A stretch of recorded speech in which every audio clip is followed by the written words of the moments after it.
الله من قرأ الفاتحة.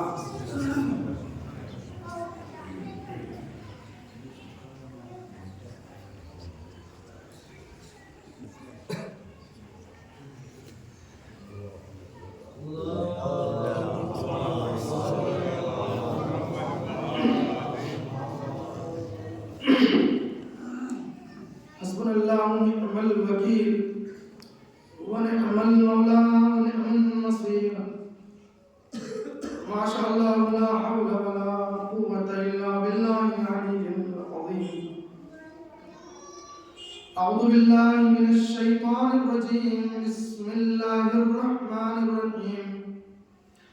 الحمد لله الذي لا يبلغ مدحته القائل ولا يحصي نعماءه العادون ولا يؤدي حقه المجتهدون. الذي لا يدركه بعد الهمم ولا يناله غوص الفتن. الذي ليس لصفته حد محدود ولا نعت موجود ولا أجل ممدود. فترى الخلائق بقدرته ونشر الرياح برحمته ووتد بالصخور ميدان أرضه. ثم الصلاة والسلام والتحية والإكرام على البشير النذير السراج المنير على رسول المؤيد المصطفى الأمجد مولانا أبي القاسم محمد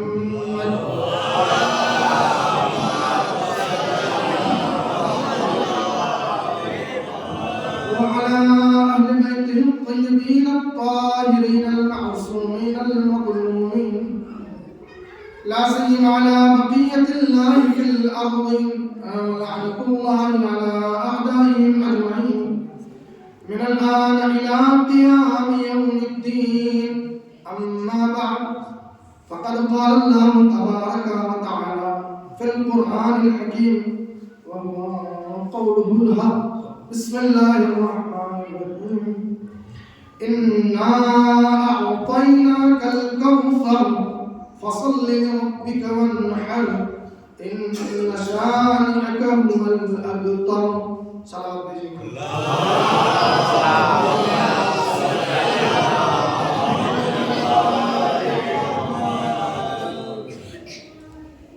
ذکر محمد و آل محمد کے توفیق آپ حضرات کے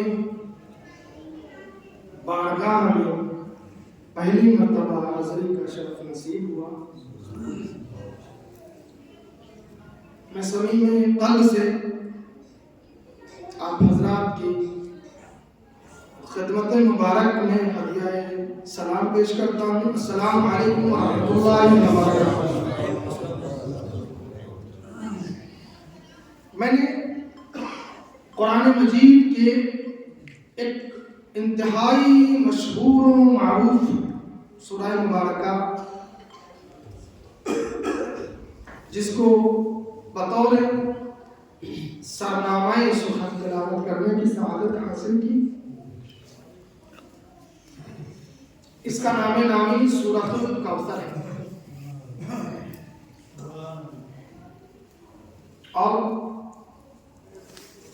یہ قرآن مجید کا وہ سورہ ہے. بہت مختصر ہے, بہت جامع ہے اور میں سمجھتا ہوں سورہ حمد کے بعد سب سے زیادہ پڑھا جانے والا سورہ سورہ کوثر ہے. سوچو فرمائیے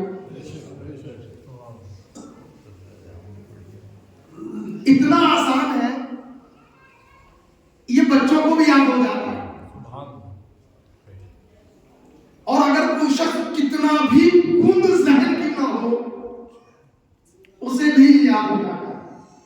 بہت مختصر ہے, صرف 3 آیتیں. انا اعطیناک الکوثر فصل لربک وانحر ان شانئک هو الابتر. بہت مختصر لیکن عظمت رفعت میں اتنا بلند ہے کہ اگر سورہ رحمان قرآن مجید کی دلہن ہے. روایت کیا ہے, میں پڑھ رہا ہوں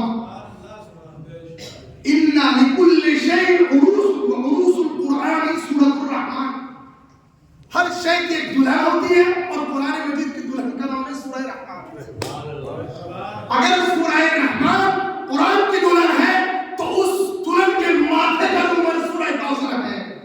اگر سورہ یاسین قلب قرآن ہے تو اس قلب کے قرآن کی دھڑکن کا نام سورہ کوثر ہے. اور ہو بھی کیوں نہ چونکہ یہ قلب مصطفیٰ جو ہے، بکت رسول جو ہے. اپنے بچوں کے لیے، اپنے چھوٹے بھائیوں کے لیے عرض کر دوں، قرآن مجید کی دو ترتیبیں ہیں. دیکھیں، ایک علمی گفتگو ہوگی، بالکل فارمیلٹی نہیں ہے کہ میں آیا ہوں اتنی دور سے سفر کر کے تھک کے آپ کو بھی تھکاؤں اور جگاؤں. بالکل نہ ایسا کوئی پلان ہے، نہ کوئی ایسا مقصد ہے. سورہ کوثر کے متعلق ایک جامع گفتگو آپ کی خدمت میں لے کے حاضر ہوا ہوں. اگر آپ سماعت فرمائیے. قرآن مجید کی دو ترتیبیں ہیں، بہت توجہ. میں اپنے جوانوں سے، خاص طور پہ بزرگ مجھ سے واقف، مجھ سے زیادہ جانتے ہیں. ایک ترتیب نزولی ہے، ایک ترتیب جماوری ہے. کیا مطلب؟ ترتیب نزولی کا مطلب یہ ہے جس ترتیب سے، جس فہرست سے قرآن مجید اللہ نے قبل پیغمبر پر نازل کیا، ایک تو ہے وہ ترتیب، اسے کہتے ہیں ترتیب نزولی.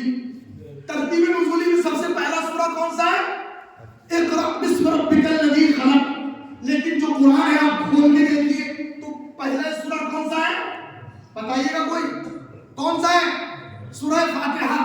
قرآن مجید کھولیے، سورہ فاتحہ. دوسرا کون سا ہے؟ سورہ بقرہ. لیکن ترتیب نزول میں پہلا سورہ علق، دوسرا تکویر. ترتیب نزولی کے اعتبار سے سورہ کوثر قرآن مجید کا 15واں سورہ ہے. بہت توجہ. اور ترتیب جماوری اور جو موجودہ ترتیب ہے قرآن مجید کی، اس میں 108واں سورہ ہے. 108واں سورہ.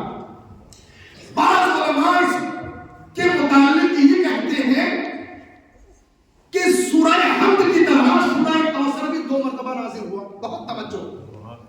ایک مرتبہ مکہ میں نازل ہوا، ایک مرتبہ مدینے میں نازل ہوا. ترجمے سے سب لوگ واقف ہیں. میں اپنے جوانوں کے لیے، اپنے چھوٹے بھائیوں کے لیے بس مفہوم عرض کر رہا ہوں. ارشاد ہوتا ہے اِنَّا أَعْطَيْنَاكَ الْكَوْثَرَ. اے میرے حبیب، ہم نے تمہیں کوثر عطا کر دیا. ہم نے آپ کو کوثر دے دیا. کوثر یعنی خیر کا منبع، خیر کا نہ ختم ہونے والا سلسلہ دے دیا.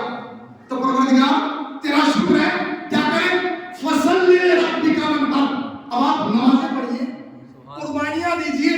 ان شانئک ھو الابتر. بے شک تمہارا دشمن بے اولاد ہے، بے ابتر ہے، بے نام و نشان ہے، مقتول نسل ہے. ارباب ذوق تشریف فرمائیں. بس میں اس سورے کا بیک گراؤنڈ معلوم ہے کیا ہے؟ اس سورے کا پس منظر کیا ہے؟ اس سورے کا شان نزول حضور کیا ہے؟ پیغمبر اکرم کے مدینے میں نہیں، مکہ مکرمہ میں آپ کی زوجہ ہے جناب خدیجہ الکبریٰ سلام اللہ علیہا. بہت توجہ. دیکھیں، آپ نے اس طرح سے گفتگو نہیں سنتے عام طور سے، کیونکہ آپ لوگ کرکٹ کھیلتے ہیں اور پھر وہی کہیں نہ کہیں دلوں میں پیدا ہو جاتا ہے جذبہ، جو بھی آئے وہ شروع کر دے. نہیں، گفتگو ہے، سنیے صبر سے. مکہ میں اللہ نے آپ کو 2 بیٹا عطا فرمایا. جناب ام المومنین خدیجہ الکبریٰ سلام اللہ علیہا سے ایک بیٹے کا نام قاسم ہے، جس کی وجہ سے حضور کی کنیت کیا قرار پائی؟ ابو القاسم. صحیح ہے. دوسرا بیٹا ہے جس کا نام ہے عبداللہ یا طاہر، یا عبداللہ یا طاہر، تاریخ اختلاف. اور رسول اللہ کا ایک اور بیٹا ہے جو مدینہ میں پیدا ہوا، جس کا نام ہے ابراہیم، جن کی والدہ کا نام ماریہ قبطیہ. ٹھیک ہے نا؟ یہاں تک یہی جو دوسرا بیٹا، اللہ نے 2 بیٹے مکے میں دیے، دونوں لے لیے. جناب قاسم بھی لے لیے اور جناب عبداللہ کہیے یا طاہر کہیے وہ بھی دیکھیں تو ہوا یہ جناب عبداللہ کے انتقال کے بعد کفار کی طرف سے رسول اللہ کی اذیتوں میں اضافہ ہو گیا. بہت توجہ. اور خاص طور سے ایک شخص ہے قریش کا جس کا نام ہے عاص ابن وائل. کیا نام ہے؟ یہ تاریخ کے کردار یاد رکھیے گا. عاص ابن وائل. اس شخص نے آپ کو اذیت دینا شروع کر دی. اس کا وتیرہ یہ تھا جہاں بھی ملتا تھا رسول اللہ کو اذیت کرتا تھا, رسول اللہ کی توہین کرتا تھا, کبھی بے اولاد کہتا تھا, کبھی بے نام و نشان کہتا تھا, کبھی ابتر کہتا تھا, کبھی یہ وہ الفاظ جو ہر معاشرے میں بولے جاتے ہیں. ایک طرف تو غموں سے نڈھال اللہ کا رسول, بیٹے کا غم ہے, اولاد کا غم ہے. اولاد کا غم ہر باپ کے لیے ایک سنگین مرحلہ ہوتا ہے, وہ کوئی بھی ہو, چاہے وہ عام انسان ہو یا کوئی نبی معصوم یا حجت خدا. اور یہ بات یاد رکھیے گا کہ جو شخص فضیلت کے, رفعت کے, بلندی کے جس درجہ کمال پر فائز ہوتا ہے اس کے اندر یہ احساسات بھی, یہ صفات بھی اتنی ہی شدت کے ساتھ ہوتے ہیں. یعنی اگر رسول باکمال ہے تو شفقت پدری بھی رسول اللہ کی قابل مقایسہ نہیں ہے. رسول اللہ میں کتنی شفقت پدری تھی. تو اس شخص نے آپ کو کیا کرنا شروع کیا؟ تانے دینا شروع کیا اور اذیت کرنا شروع کی. اور صرف اذیت نہیں بلکہ اپنے ہم پیالوں والا کفار قریش سے جا کے کہتا تھا, اے مکہ کے سرداروں, اے مکہ کے سربراہوں, تمہیں پریشان ہونے کی ضرورت نہیں ہے, تمہیں خوفزدہ ہونے کی ضرورت نہیں ہے. ایک دن محمد مر جائے گا, محمد اس دنیا سے چلا جائے گا, محمد کا دین خود بخود ختم ہو جائے گا. کیوں؟ چونکہ جب محمد کا کوئی نام و نشان نہیں ہے, اولاد نہیں ہے, ذریت نہیں ہے, بیٹا نہیں ہے, کوئی ہے نہیں جو اس کے دین کو آگے بڑھائے گا, جو اس کے مقصد کو آگے بڑھائے گا. عجیب استدلال کیا ہے عاص ابن وائل نے. بہت توجہ. عاص ابن وائل نے بڑا اہم استدلال کیا. میں پوچھوں گا عاص ابن وائل یہ بات صحیح ہے کہ نبی کی کوئی ضروریت نہیں, نبی کا کوئی بیٹا نہیں, لیکن یہ تم کیسے کہہ سکتے ہو کہ نبی کا دین آگے نہیں بڑھے گا, نبی کی شریعت آگے نہیں بڑھے گی؟ تو شاید جواب دے کہ میں کافر ضرور ہوں, میں مشرک ضرور ہوں, لیکن میں نے سابقہ امتوں کے تذکروں میں پڑھا ہے کہ جب تک اس نبی کے دین کو بچانے والا کوئی اس کے عہد سے, کوئی اس کے قربے سے نہ ہوا, وہ دین تحریف کا شکار ہو گیا. نہیں پہنچے. جب تک اس نبی کو ماننے والا, اس نبی کے دین سے تعلق رکھنے والا کوئی اہل, کوئی قربہ, کوئی خاندان نہ ہوا, دین تحریف کا شکار ہو گیا. محمد مر جائیں گے, دین تحریف کا شکار ہو جائے گا, دین تحریف کا شکار ہو جائے گا, نام آگے نہیں بڑھے گا, شریعت آگے نہیں بڑھے گی. یہی تو وجہ ہے رسول اللہ نے پنجتن پاک کو چادر تکبیر میں جمع کر کے فرمایا تھا, اللہم اہل بیتی ہؤلاء اہل بیتی. اے پروردگار, یہ میرا قربہ ہے, یہ میری ذریت ہے.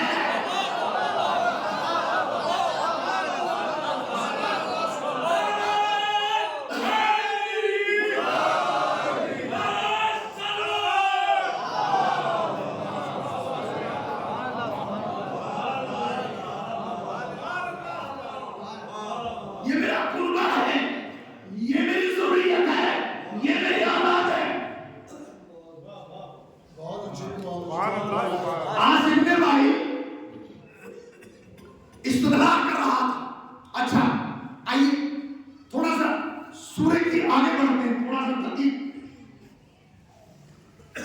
ہم نے کوثر دے دیا. کیا مطلب ہے کوثر کا؟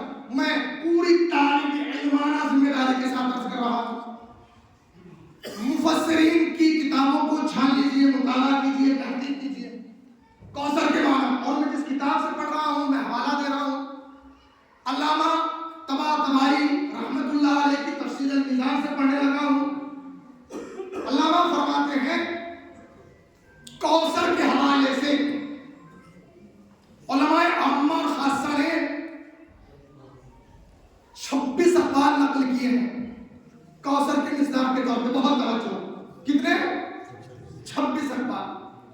ظاہر 26 کا وقت بھی نہیں ہے.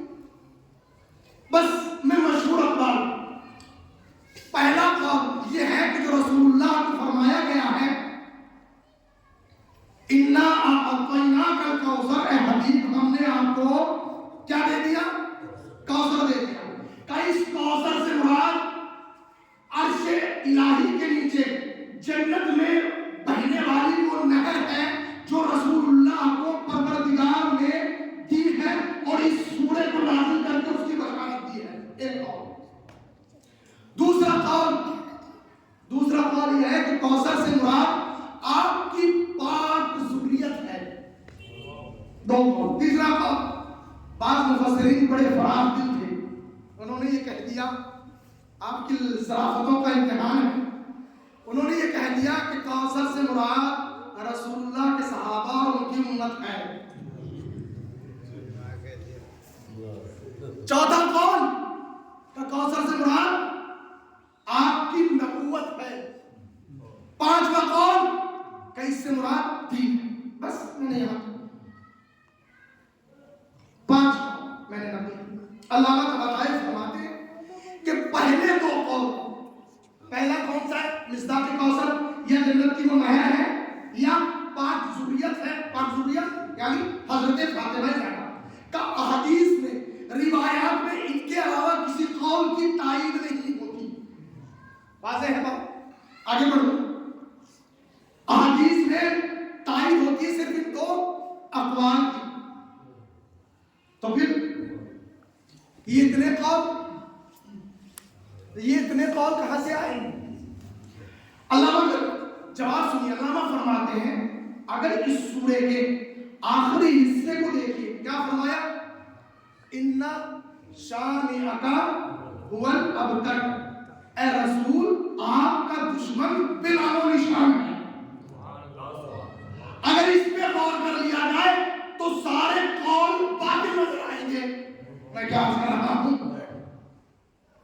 اگر اس پہ غور کر لیا جائے سارے قول خود بخود باطل نظر آئیں گے ایک قول کے علاوہ. بھائی یہ فطری امر ہے. اگر مطالبہ کرنے والا جس چیز کا مطالبہ کر رہا ہے آپ اسے وہی تو دیں گے نا. اگر کسی کو کھانے کی ضرورت ہے وہ آپ سے کھانا طلب کرے اور آپ اسے لا کے پانی دے دیجیے گا، کیا آپ نے اس کے مطالبے کا جواب دیا؟ بہت توجہ. آپ کو پانی کی ضرورت ہے، وہ لا کے گرما گرم بریانی آپ کو دے دیں، آپ کیا کہیں؟ بھائی صاحب مجھے امتیاز ملی ہے. صحیح ہے نا؟ اگر ہم یہ مان لیں کہ اس سورہ مبارکہ میں کوثر سے مراد جنت کی وہ نہر ہے، تو پھر یہ بتائیے رسول اللہ کو کیوں دی جا رہی ہے؟ کیا خدا نہ خواستہ رسول اللہ کے گھر کا کنواں خشک ہو گیا تھا اور کفار آپ کو پانی نہیں دے رہے تھے؟ رسول اللہ کو اللہ نے کہا میرے رسول یہ پانی نہیں دے رہے تو کوئی بات نہیں، میں تمہیں ساقی کوثر بنا دیتا ہوں. ان بدنصیبوں کو پانی میسر ہی نہیں آئے گا قیامت میں. مسئلہ پانی کا تھا ہی نہیں، تانا کس کا دیا جا رہا تھا؟ تانا کس کا دیا جا رہا تھا؟ اولاد نہ ہونے کا. بہت توجہ. تو کیا دینا چاہیے اللہ کو؟ اولاد. تو اس صورت میں اس سورے میں جنت کی وہ نہر نہیں بلکہ رسول اللہ کو فرمایا اِنَّا أَعْطَيْنَاكَ الْكَوْثَرَ، ہم نے تمہیں فاطمہ دے دی، ہم نے تمہیں فاطمہ دے دی. ارے کیوں؟ فاطمہ تمہاری نسل کی بقا اور تحفظ کی ضامن بھی ہے، تمہارے دین کی بقا اور تحفظ کی ضامن بھی ہے. یعنی فاطمہ ذات کا نام ہے. اگر وہ مل جائے، کوئی متصل ہو جائے، وہ باقی بھی رہ جاتا ہے، دائم و قائم بھی رہتا ہے. میرا عقیدہ یہ ہے، میرا عقیدہ یہ ہے جناب فاطمہ زہرا سلام اللہ علیہا سے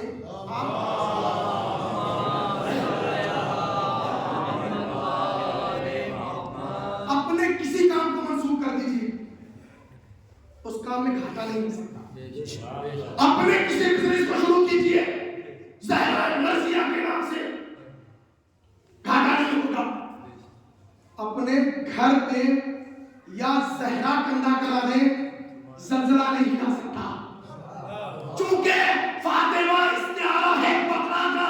اللہ جو استعارہ جو فاطمہ کے نام پہ کھڑا ہوتا ہے، جو فاطمہ کے نام پہ قائم ہوتا ہے، اسے زوال نہیں آتا۔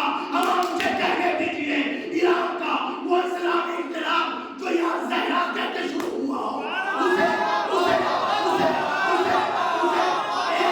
ایک بے پردہ مہسا امینی کے نام سے برباد نہیں کیا جا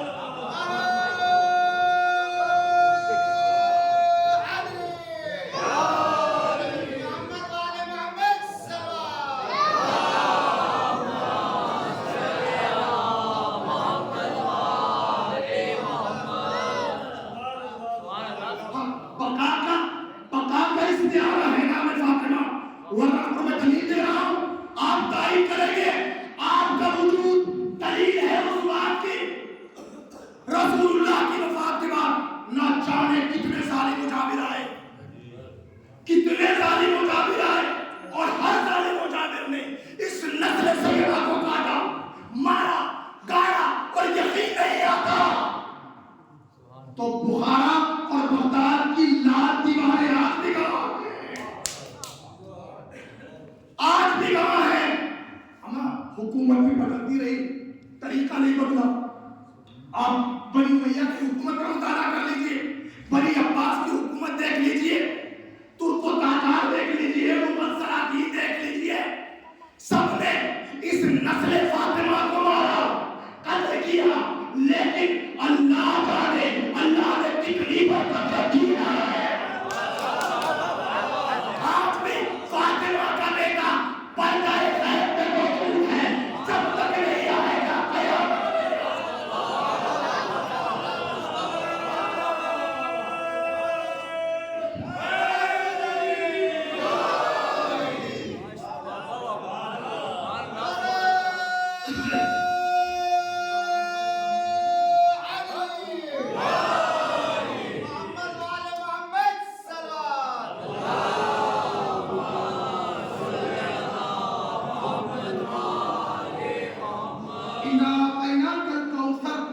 رسول ہم نے آپ کو کوثر عطا کیا۔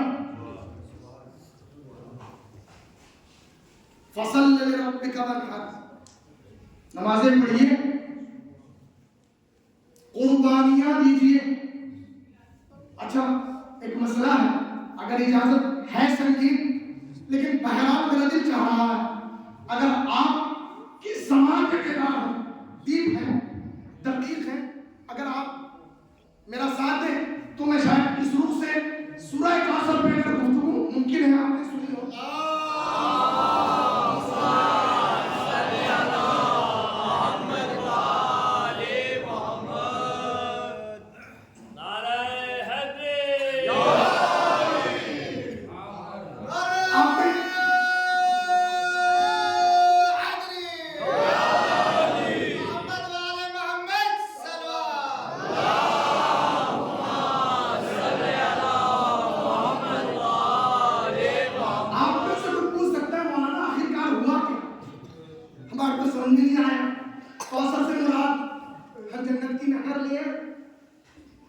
یا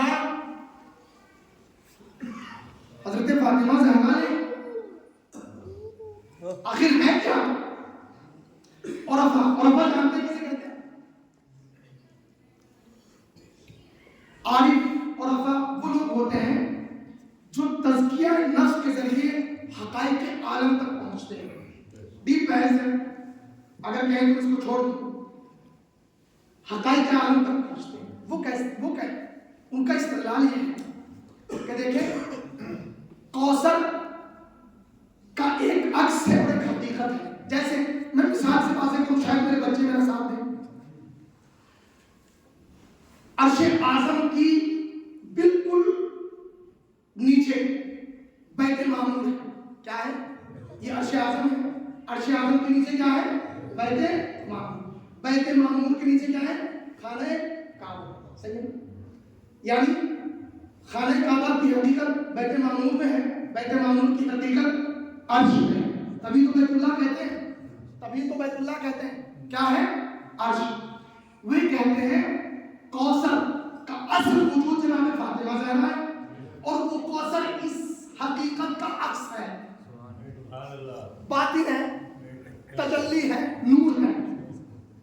اور دلیل کیا ہے ان کی؟ دلیل یہ ہے، بہت توجہ، دلیل یہ ہے کہ رسول اللہ نے فرمایا آخری وقت میں انی تارک فیکم الثقلین کتاب اللہ و سنت اہل بیتی ما ان تمسکتم بہما لن تضلوا بعدی لن یفترقا حتی یرد علیکم الحوض۔ میں تمہارے درمیان سے قرآن کی چیزیں چھوڑے جائیں گے، ایک قرآن ہے اور ایک میری عبرت، یہ جدا نہیں ہوں گے۔ کہاں ملیں گے؟ حوض کوثر۔ تو یہ کہتے ہیں عرفاء، یہ کہتے ہیں کوثر حقیقت میں اس مقام کا نام ہے جہاں فطرت اور قرآن آپس میں ملتے ہیں۔ میں کیا کر رہا ہوں؟ کوثر اس مقام کو کہتے ہیں جہاں پہ فطرت اور قرآن ایک جگہ ملتے ہیں۔ وہی کہتے ہیں فطرت اور قرآن دو الگ الگ چیزیں نہیں ہیں۔ دین کے منشور کو اگر الفاظ کا جامع پہنا دیا جائے تو قرآن بنتا ہے، اور اگر انسانی پیکر میں ڈال دیا جائے فطرت بنتی ہے۔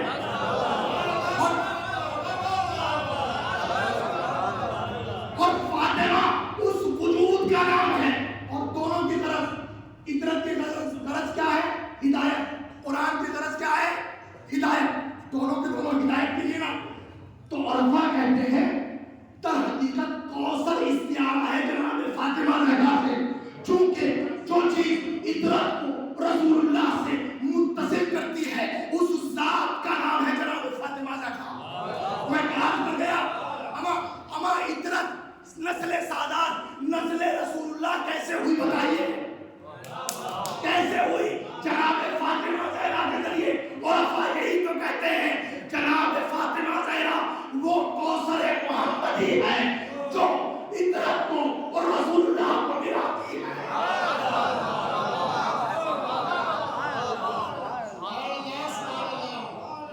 ایک ساتھ دیکھتے ہیں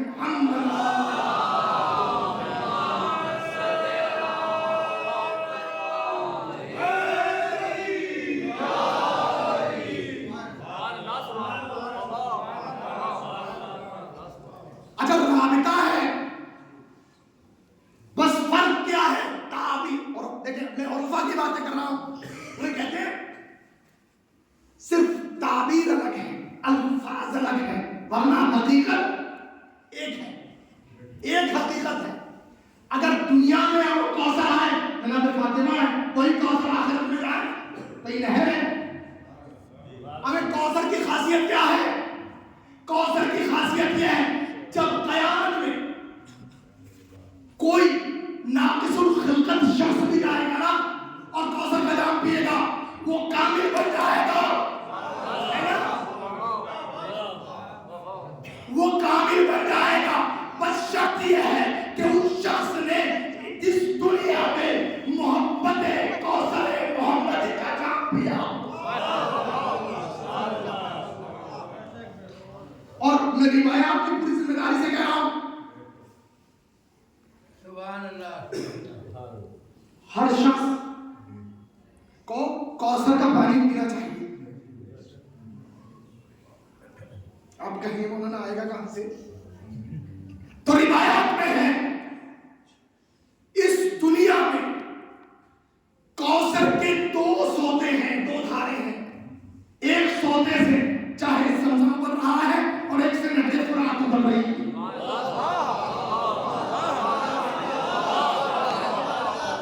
اور تاکید ہے روایات میں کہ جب بھی ہمارا کوئی نمازی، ہمارا کوئی چاہنے والا اس دنیا میں آئے تو تاج اٹھاتے وقت سب سے پہلی غذا اس کی حوضے کا پانی، کس کا؟ آب زمزم کا اور دریائے فرات کا، خاک شفا سے ملا کر سب سے پہلی غذا فرمائش بچے کی۔ وجہ کیا ہے؟ چونکہ تاکہ اس کو اس زمزم کی چاشنی سے زمزم اور کوثر محمدی کی الفت سے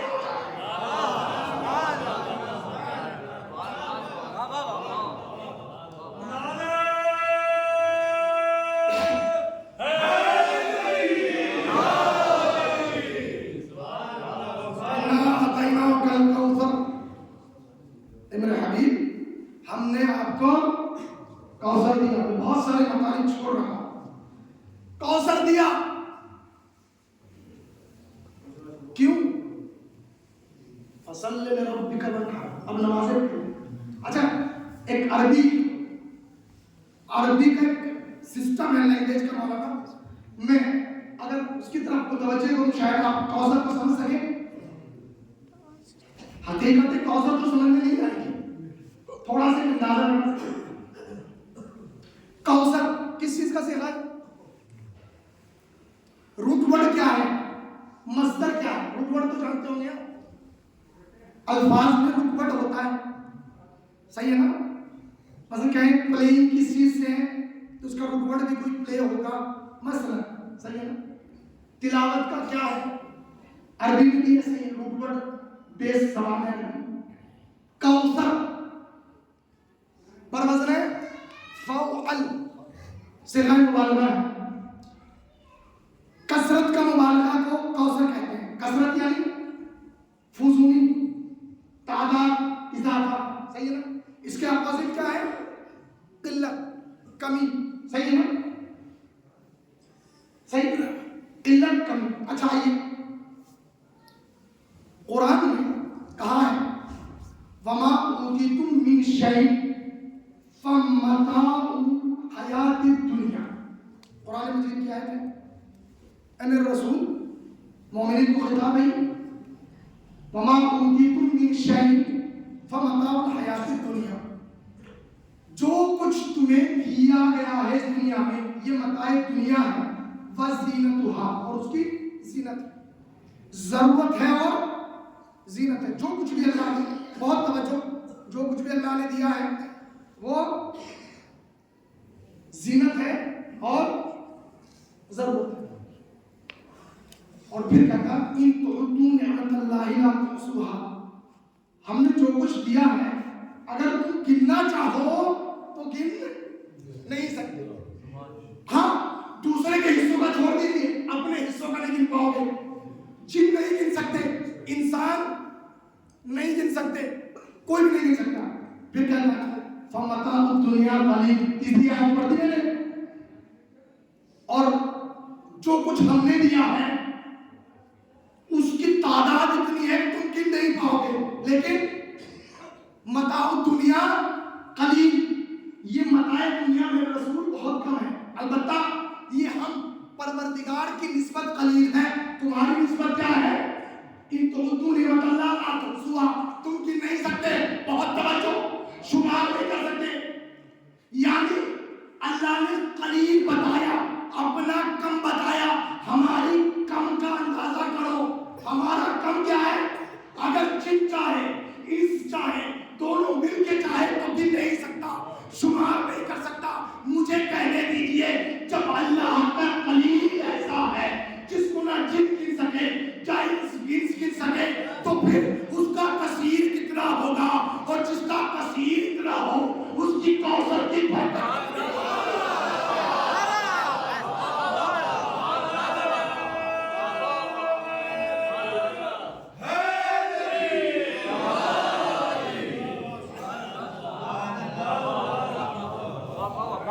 سوال ذہن میں, پروردگار تو نے لیا کیا؟ بیٹے. دیا کیا؟ بیٹی.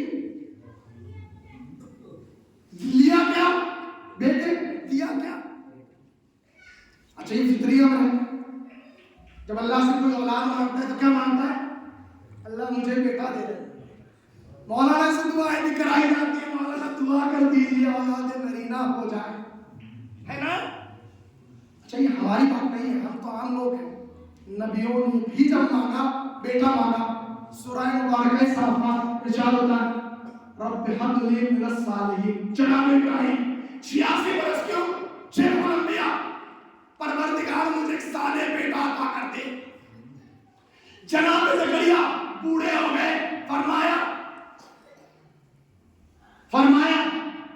فہب لی من لدنک ولیہ یرثنی ویرث من آل یعقوب. اے پروردگار دین کی جو نعمت تو نے مجھے دی ہے اس نعمت کے تئیں میں اپنے رشتہ داروں سے خوف زدہ ہوں. اے پروردگار تو مجھے ایک وارث دے دے, ایک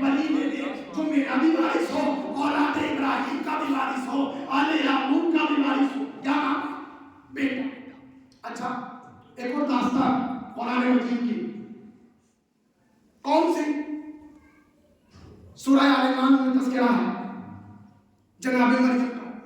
بہت توجہ, جناب مریم کا جب بیٹی پیدا ہو گئی نا, جناب حنا کے یہاں بیٹی سامنے ہے تو کیا کہتی, رب وضعتها انثى وليس الذكر كالانثى. پروردگار میں نے تو منت مانگی تھی بیٹا ہونے کی, بیٹی ہو گئی, اور تو یہ جانتا ہے بیٹا بیٹی جیسا نہیں ہوتا ہے نا. اچھا ہوا کیا, ہوا یہ جناب حنا خاتون جناب عمران کی زوجہ جناب مریم کی والدہ بڑھاپا آ گیا تھا, ان کے یہاں اولاد نہیں. ایک دن بیت المقدس سے عبادت کر کے زیارت کر کے لوٹ رہی تھی, بڑھاپا تھا, تھک گئی, ایک سایہ دار درخت کے نیچے بیٹھ کر آرام کرنے لگی. اسی اثنا میں نظر پیڑ پر گئی, دیکھا ایک پرندہ اپنے چھوٹے سے چوزے کو دانا کھلا رہا ہے. فطرت جاگی, جذبہ نسوانیت موجزن ہوا. ایک مرتبہ کہا اے پروردگار میرا دامن مراد بھی بھر دے. پھر احساس ہوا میں تو بوڑھی ہو گئی ہوں. فرمایا رب انی نظرت ما فی بطنی محررا. اے پروردگار اگر اس طرح اولاد نہیں دیتا تو میں نظر مانتی ہوں, میں منت مانتی ہوں کہ تم مجھے اولاد دے دے, اور جو اولاد جو بچہ ہوگا میں اسے تیری خدمت کے لیے وقف کر دوں گی. جناب حنا خاتون نے بتا دیا دیکھو جو کام نہیں ہو سکتا وہ منت کے ذریعے ہو جاتا ہے, نظر کے ذریعے ہو جاتا. اگر منت ماننا نظر ماننا بدعت ہوتا تو خدا بندے آنا قرآن میں سورہ بنا کے نازل نہ کرتا. خدا بندے آدم کا قرآن میں سورہ بنا کے نازل کرنا بتا رہا ہے کہ منت ماننا نظر ماننا بدعت نہیں ہے, شرک نہیں ہے. ایک سوال ہے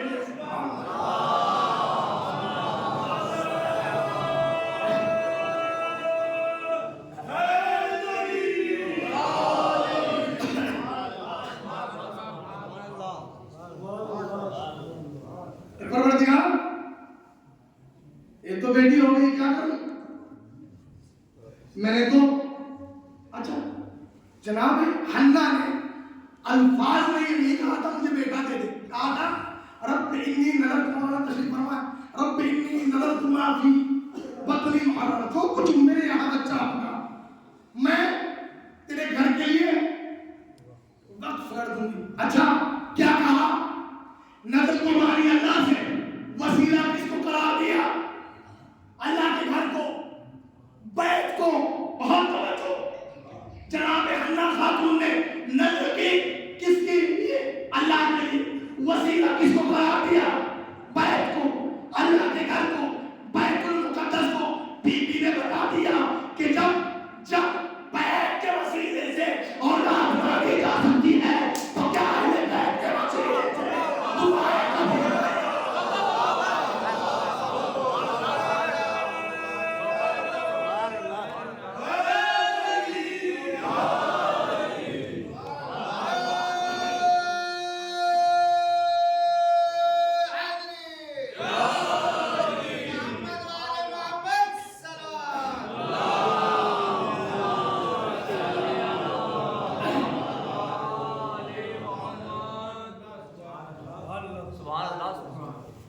کیا بھی یہ بہت عظیم نعمت ہے رسول اللہ پہ,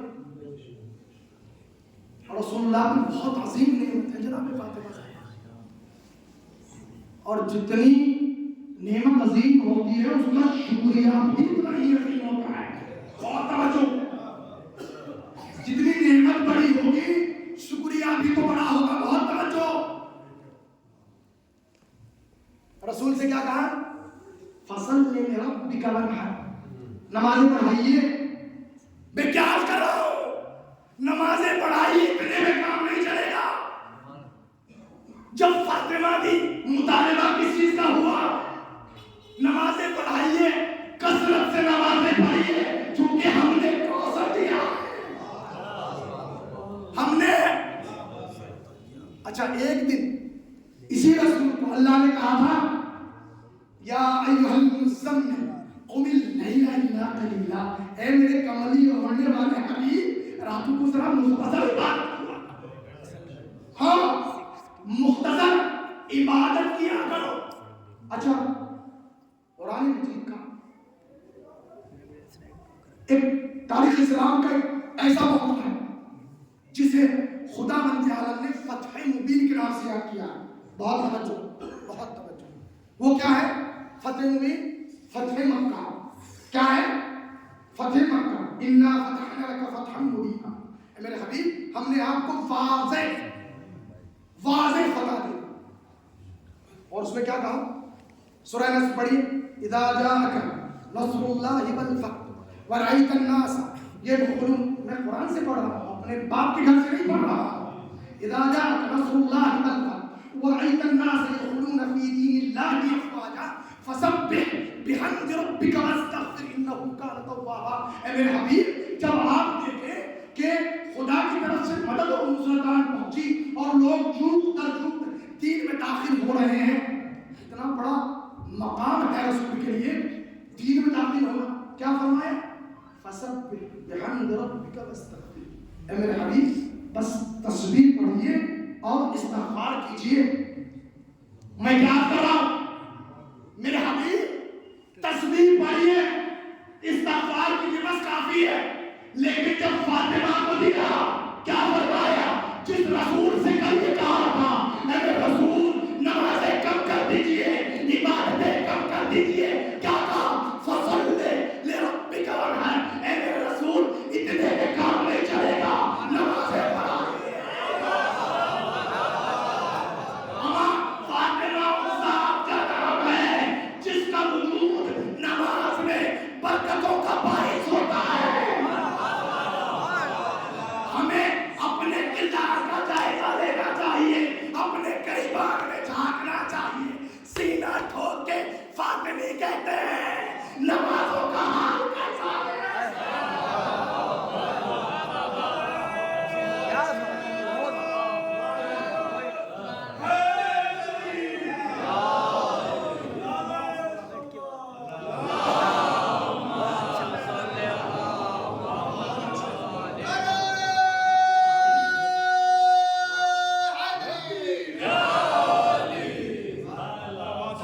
محبت تو کرتے اتباع نہیں کرتے فاطمہ کا۔ فاطمہ صرف عقیدت کے لیے نہیں آئی ہے، میں کیا کر رہا ہوں؟ ہماری عقیدتوں کے لیے تو جگہ ہے، بالکل وہی حال ہے جیسے تاج پر قرآن رکھ دیا ہو۔ قرآن تاج پر سجانے کی چیز نہیں ہے، کتاب زندگی ہے۔ جب تک قرآن پڑھ کے زندگی میں انقلاب نہ آ جائے، فاطمہ صرف مرکز محبت نہیں ہے، اللہ کو اگر فاطمہ کو صرف مقدس اور عقیدتوں میں رکھنا ہوتا زمین پہ نہ بھیجتا۔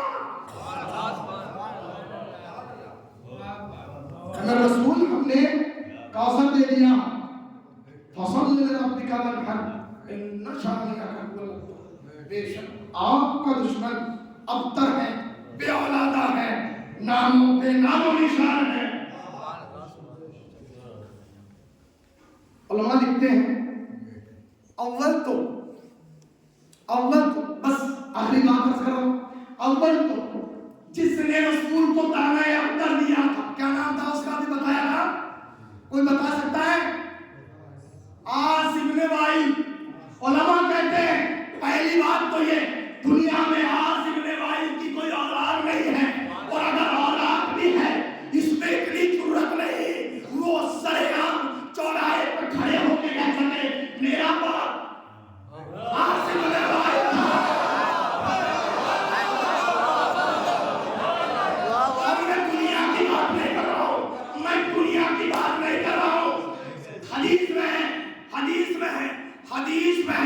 حدیث میں ہے کہ جب قیامت کا دن ہوگا نا، قیامت کا دن ہوگا، کل نسب منقطع یوم القیامہ، ہر نسب ختم ہو جائے گا۔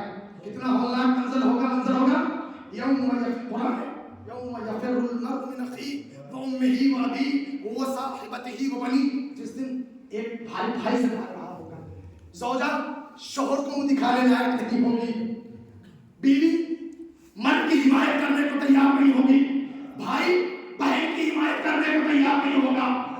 رسول فرماتے کل نسب منقطع یوم القیامت الا نسبی، ہر نسب ختم ہو جائے گا، میرا نسب باقی رہے گا۔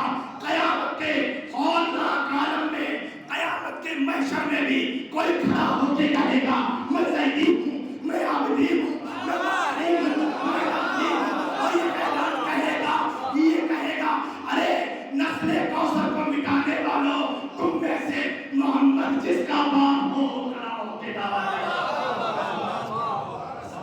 ایک سلام دیتے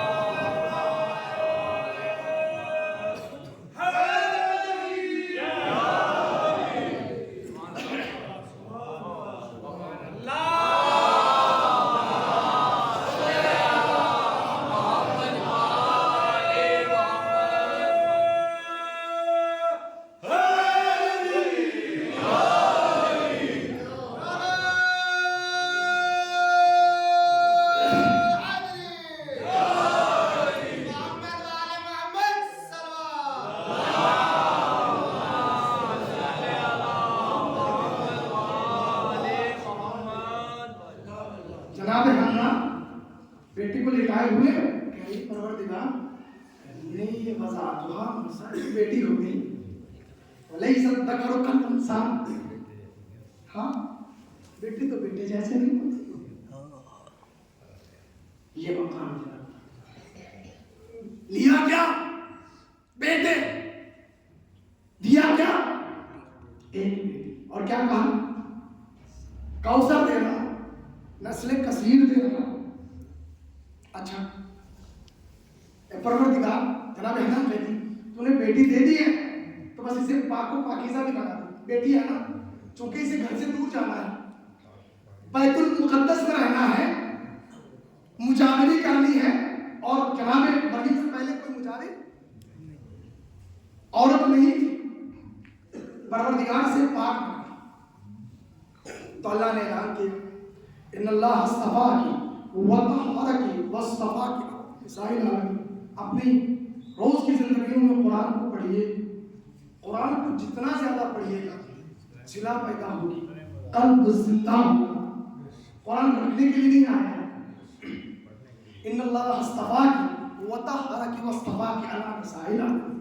اے مریم اللہ نے تمہیں چن لیا، پاک و پاکیزہ قرار دے دیا، اور تمہیں عالمین کی عورتوں کا سردار۔ کس کو کہا؟ بہت توجہ، آخری بات، کس کو کہا؟ جناب مریم کو۔ کس کو؟ جناب مریم کو۔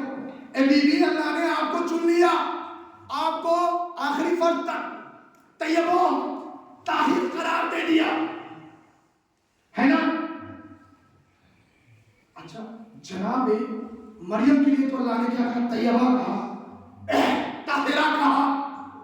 جناب عمران کی زوجہ جناب حنا کے لیے کچھ کہا نہیں؟ اچھا کیوں کہا؟ وجہ کیا ہے؟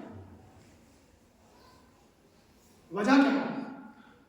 تو بعض علماء یہ کہتے ہیں کہ پروردگار نے جناب مریم کو طیبہ اور طاہرہ اس وجہ سے کہا، بہت توجہ، طیبہ اور طاہرہ اس وجہ سے کہا کہ چونکہ ان کے زمانے میں کوئی شخص مریم کے برابر نہیں تھا، بہت توجہ، مریم کے برابر نہیں تھا جو جناب مریم کا ہمسر بن سکتا، لہذا اللہ نے عظمت عیسیٰ کے پیش نظر جناب مریم کو باقرہ رکھا اور ماں بنا دیا۔ دیکھیں میں بہت نازک بات کہہ رہا ہوں، باقرہ رکھا، بغیر شادی کے رکھا، اور ماں کئی کام کیوں کیا؟ وہ یہ کہتے ہیں چونکہ اللہ کو عظمت عیسیٰ منوانا تھی، بہت توجہ، عظمت عیسیٰ منوانا تھی،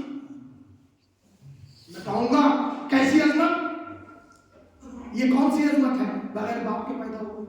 اچھا اگر بغیر باپ کے پیدا ہونا عظمت کی علامت ہے تو اس سے پہلے آدم کو کیا کہیے گا؟ سورہ آل عمران میں ارشاد ہوتا ہے ان مثل عیسیٰ کمثل آدم خلقہ من طین. عیسیٰ کی مثال آدم جیسی ہے. ارے عیسیٰ اپنی پیدائش میں کم سے کم ایک ماں کے تو وجود ہے، ماں تو ہے، آدم کے یہاں تو نہ ماں ہے نہ باپ ہے. اور کمال تو اس وقت تھا کہ پروردگار جناب عیسیٰ کے باپ میں کوئی ایسا کمال کرتا جو جناب آدم کے کمال سے بھی بڑھ کر ہوتا. بھائی کمال تو تب ہے جب سنت ثانی سنت اول سے بہتر ہو. اللہ یہ سنت کا مظاہرہ تو پہلے کر سکا ہے. میں کہتا ہوں رکھو علماء کے سروں پہ قرآن. یہ عظمت عیسیٰ منوانا نہیں تھی بلکہ عظمت جناب مریم کو منوانا مقصود تھا. توجہ، عظمت جناب مریم کو منوانا مقصود تھا. اس لیے اللہ نے اپنا نظام فطرت بدل دیا، نظام تخلیق بدل دیا اور جناب مریم کو باقرہ رکھ کر ماں بنانا گوارا کر لیا. کیوں؟ چونکہ مریم کے زمانے میں کوئی شخص ایمان کے اس درجے کو فائز نہیں تھا جہاں مریم فائز تھی. لہذا اللہ نے باقرہ بنا کر ایک بیٹا دے دیا، ماں بنانا گوارا کر لیا. لیکن کسی کافر کے عبادت حق میں دینا گوارا نہیں کیا. ارے مریم کو اللہ نے باقرہ رکھ کر اپنا تخلیق کا سسٹم چینج کر دیا، ماں بنانا گوارا کیا، لیکن کسی کافر کے عقد میں نہیں دیا. اس لیے کہ مریم کو ایک معصوم کی ماں بننا تھی، ایک معصوم کی ماں بننا تھی. اللہ نے گوارا نہیں کیا کسی کافر کے عقد میں جائے. اما رکھو علماء کے سروں پہ قرآن. بھلا اس خدیجہ کے بارے میں کیا کہو گے جس کو ایک نہیں 11 معصوموں کی ماں بننا ہو؟ بھلا کیسے ممکن ہے کہ رسول اللہ کے عقد سے پہلے اس کا ایک عقد کافر سے ہوا ہو، وہ بھی مر گیا، دوسرا کافر سے ہوا ہو، وہ بھی مر گیا.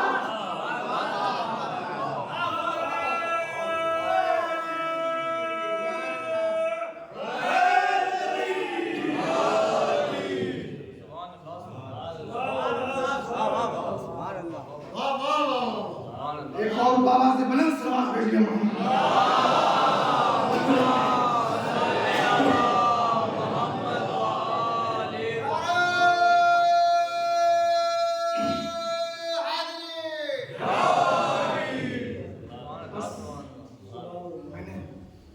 آپ کا بہت وقت لیا.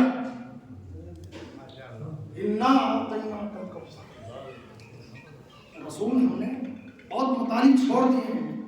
انشاءاللہ اگر قسمت ہوئی تو پھر کبھی اسی عنوان میں رسول ہم نے آپ کو کوثر دیا. ہاں یہ اسی کوثر کے شہادت کے ایام تھے. انسان کی جتنی عظمت ہوتی ہے اتنے ہی اس کے مصائب بھی عظیم. اور نہ جانے بیوی کے مصائب میں ایک عجیب شے ہے، جتنا دورانیہ زندگی کا کم ہے، پیریڈ کم ہے، صرف 18 بہار ہے زندگی کی، وہ مصائب کتنے زیادہ ہیں میں کسی سے کمپیئر نہیں کر سکتا. اگر میں کہوں نوح سے زیادہ مصائب ہیں تو میں نے مبالغہ نہیں کیا. اگر میں یہ کہوں ایوب سے زیادہ مصائب ہیں تو مبالغہ نہیں. بس اس بیوی کے مصائب کسی کو معلوم بھی نہ ہوتا اگر یہ بیوی خود نہ کہتی سبت علیہ مصائب لو انہا سبت علیہ لیالیا. بابا آپ کے بعد اتنی مصیبتیں پڑی، اگر دنوں میں پڑتی رات تمہاری تاریخ ہو جاتی. اس بیٹی پہ رسول اللہ کی کہاں سے آئے مصائب؟ کس نے کہا؟ یہ سوال ہے. کس نے ڈالا؟ ہاں آل محمد پہ بعد میں جتنے مسائل ہوئے ہیں نا، میں یہ جملہ کہہ رہا ہوں، اپنے اذہان میں محفوظ کیجئے گا، سینے پہ ہاتھ رکھیے گا. جتنے مسائل امام حسن پہ ہوئے، مولا کائنات پہ ہوئے، امام حسین کربلا میں ہوئے، امام زین العابدین، تمام آج وہ چند دنوں میں بی بی فاطمہ زہرا پہ سب ہوئے. میں نے بڑی بات کہی تھی، ہاں اگر کتاب مسائل کھولیں، ہر کتاب سے پہلے انڈیکس ہوتی ہے، فہرست ہوتی ہے، اس کتاب میں جو کچھ موجود ہوتا ہے فہرست میں ذکر ہو جاتا ہے. یہ سیدہ کی شہادت بھی کچھ ایسے ہی آل محمد کے لحاظ اس بیوی کو جو مسائل ہوئے وہ بعد میں سب ہوئے ہیں. اگر آج اس بیوی کا دروازہ نہ گرایا جاتا، نہ بیوی کا دروازہ چڑھایا جاتا، تو پھر کل کربلا میں حسین کے خیام نہ جھلتے. اگر آج اس بیوی کی پسلیاں نہ توڑی گئی ہوتی، کل حسین کے جسم ناظرین بگوڑے نہ دوڑائے ہوتے. اگر آج اس بیوی کے تماچے نہ لگتے تو کربلا میں کل کسی کی ضرورت نہ ہوتی. کتنے مسائل ہیں، اور یہ بیوی علی کی تنہائی کی تنہا مونس ہے، تنہا مددگار ہے. بس رات دن ذکر ہے، اپنے مولا کی نصرت کا حق ادا کر دیں، اپنے مولا کی نصرت کا حق ادا کر دیں. چونکہ جب تک فاطمہ جی زندہ رہی، جس طرح رسول اللہ کو علی سے بھارت تھی، ویسے ہی علی کو جناب فاطمہ زہرا سے بھارت تھی. ایک مرتبہ گھر میں آئے، دیکھا بیوی گھٹنوں میں سر رکھ کے رو رہی ہے. فرمایا بنت رسول کیا ہوا، کیوں رو رہی ہو؟ مولا یہ خاتمہ اپنی وجہ سے نہیں ہو رہی ہے، ابھی بھی کیوں رو رہی؟ مولا میں تو آپ کی تنہائی پہ رو رہی ہوں، آپ کی غربت پہ رو رہی ہوں. اے مولا میں نے سنا ہے مدینے کے لوگ آپ کو سلام نہیں کرتے. ایک مرتبہ کہتے اے بنت رسول سلام چھوڑ دیجئے، اب تو عالم یہ ہے علی سلام کرتا ہے کوئی جواب بھی نہیں دیتا. حاضر ہو ارے بڑے مظالم ہوئے بی بی پر. حاضر ہو اللہ کسی ماں کو یہ غم نہ دکھائے کہ اس کے بچے سامنے ہو، اس کو اذیت دی جائے. ایک زوجہ تھی، ایک زوجہ میاں بیوی میں کچھ تکرار ہوئی، میاں ناراض ہو گئے، اس نے اپنی بیوی کے تماچا تمکین نصیب کر دیا.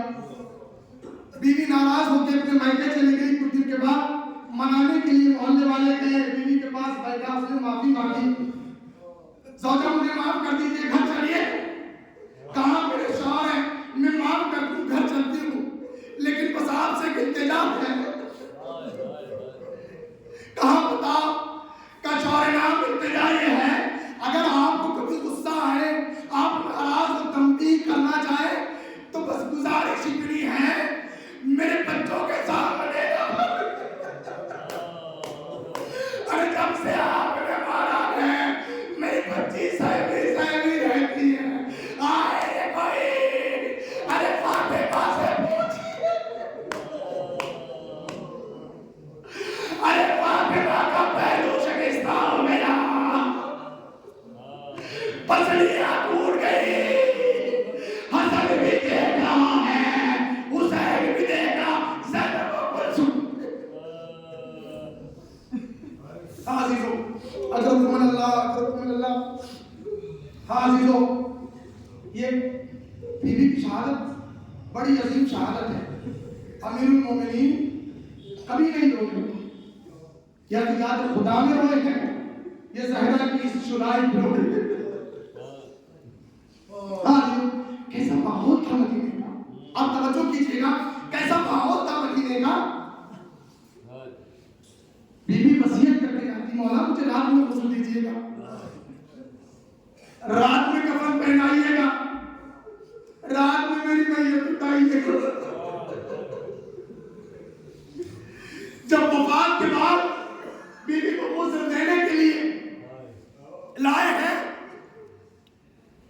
اپنے بچوں سے کہتے ہیں مولا میرے بچوں میں تمہیں روکتا نہیں رونے سے، لیکن میرے بچے تمہاری ماں کی وصیت ہے جنازے میں کوئی نہ آئے، ذرا اس کا رونا۔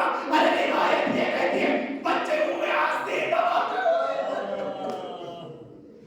آج ذرا چلی بس شہادت آپ سنیں گے، پر میں تو منظر پیش کرنا چاہتا ہوں۔ لے کے چلی کہاں آئے؟ قبر۔ آگے کیا کہا؟ اے رسول خدا جو امانت آپ نے دی تھی میں وہ واپس کر رہا ہوں۔ اب مزاج جانتے ہیں علی کا؟ علی کون ہے؟ علی اس ذات کا نام ہے۔ جب رسول اللہ میری طرف دیکھیے گا مسائل سمجھ جائیں گے۔ جب مدینے گئے ہیں، مدینے سے رسول اللہ مکے سے آئے مدینہ، شب ہجرت رسول اللہ نے کچھ امانتیں علی کے سپرد کی اور واپس آئے۔ ان امانتوں میں کچھ خواتین بھی تھی، بہت توجہ، کیا تھی؟ خواتین تھی۔ امیر المومنین چلے مکے سے ان قافلے کو لے کے، راستے میں کفار قریش نے گھیر لیا، بس مجھے دیکھتے رہیے گا، کفار قریش نے گھیر لیا۔ اب چارہ کچھ نہیں تھا علی کے سامنے سوائے اس کے کہ اب لڑے۔ تو روایت یہ کہتی ہے امیر المومنین نے اپنے اونٹ کے پاؤں میں اپنے پیر میں رسی باندھی، بہت توجہ، زمین پر کونیوں کے بل بیٹھ کر لڑنے لگے، تلوار چلا کر، اور اتنا تلوار چلائی کہ کفار فرار ہو گئے، ساری امانتیں لا کے رسول کے سپرد کر دی۔ اسے کہتے ہیں علی اپنی جان پہ کھیل کر وہ امانتیں صحیح سلامت رسول اللہ کو دی۔ اور یہ جب شادی ہوئی تھی نا جناب فاطمہ زہرا سے، تو رسول اللہ نے فرمایا تھا اے علی یہ اللہ کی امانت ہے، رسول اللہ کی امانت ہے، اور مجھے امید ہے تم اس کی حفاظت کرو گے، مجھے امید ہے۔ ارے کیا رسول اللہ کیا فرما رہے اس کی حفاظت کرو گے؟ قبر پر بیٹھ کے علی کیا کہہ رہے؟ اے اللہ کے رسول جو امانت دی تھی وہ واپس کرو۔ امانت کا ایک اصول ہے، امانت جیسے لی جاتی ہے ارے ویسے واپس کی جاتی ہے۔ علی یہی تو کہہ رہے تھے یا رسول اللہ مجھے معاف کر دیجیے گا، جب امانت لی تھی صحیح سلامت تھی، آج امانت دے رہا ہوں، رخسار دینا ہے، پسلیاں بوٹی ہے، پہلو زخمی ہے۔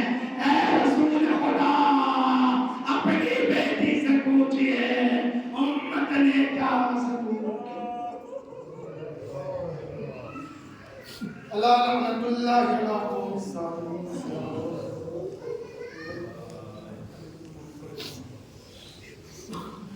الہی بسمک العظیم الاعظم الاجل الاکرم، یا اللہ یا اللہ یا اللہ یا اللہ یا اللہ یا اللہ یا اللہ یا اللہ۔